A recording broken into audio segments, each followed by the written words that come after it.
Counselling भी हुई बेनतीजा। न बच्चों की सुनी, न रिश्तेदारों की। होने वाले दामाद के संग चली गई सपना। थाने में बैठकर फूट फूट कर रोते हुए सपना ने यह कहा कि अब मैं किसी भी हाल में अपने पति के साथ नहीं जाने वाली, मैं दामाद के साथ ही रहूंगी और उसी के साथ अपना जीवन यापन करूंगी। इस पूरे घटनाक्रम को जो अभी हुआ है, जब वो अपने थाने में पहुंचकर जो बयान दिए हैं, उसके बारे में हम सारी चीजें बताते हैं और उस थाने में उस रात क्या क्या हुआ जब वो वहां रही। बच्चों की ओर भी उसका कोई झुकाव नहीं था। काउंसलिंग से पहले महिला को वन स्टॉप सेंटर में रखा गया। यहां भी महिला ने स्टाफ से बात करी और बात करने में, बच्चों के विषय में बात करने पर भी उसका मन नहीं पिघला।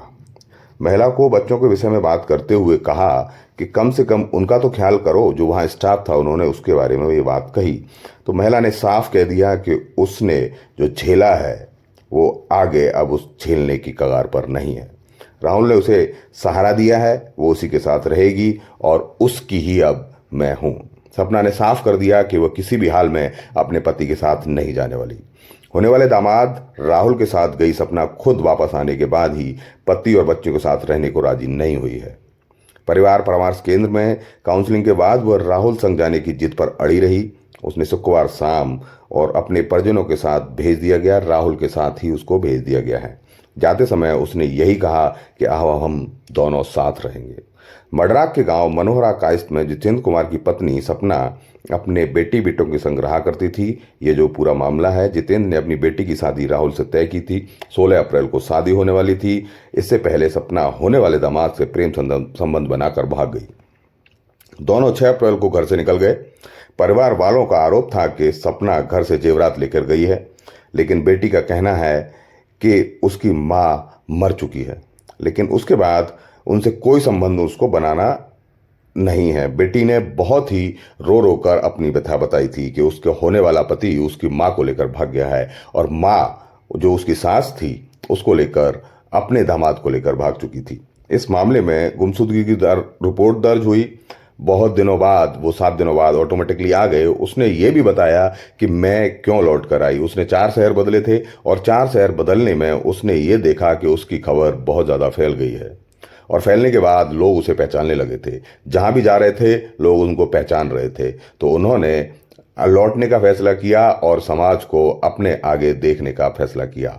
उन्होंने सोचा कि मैं कहीं रुक नहीं सकती, कहीं जा नहीं सकती, लोगों ने पहचान में आ गया है तो क्यों ना अपने घर पर जाकर अपने पति से अलगाव की नीति को अपनाते हुए राहुल के साथ रहने का काम करें। इसमें आपको ये लगता है कि वो अपनी मर्जी से गए थे, लेकिन उसमें दोनों की मर्जी थी। किसी ने किसी को नहीं बरगलाया। अपनी ही मर्जी से वो दामाद संग गई थी। उसने ये बयान दिया और ये बात भी कही कि वो बालिग है, इसलिए महिला को राहुल के साथ भेज दिया गया।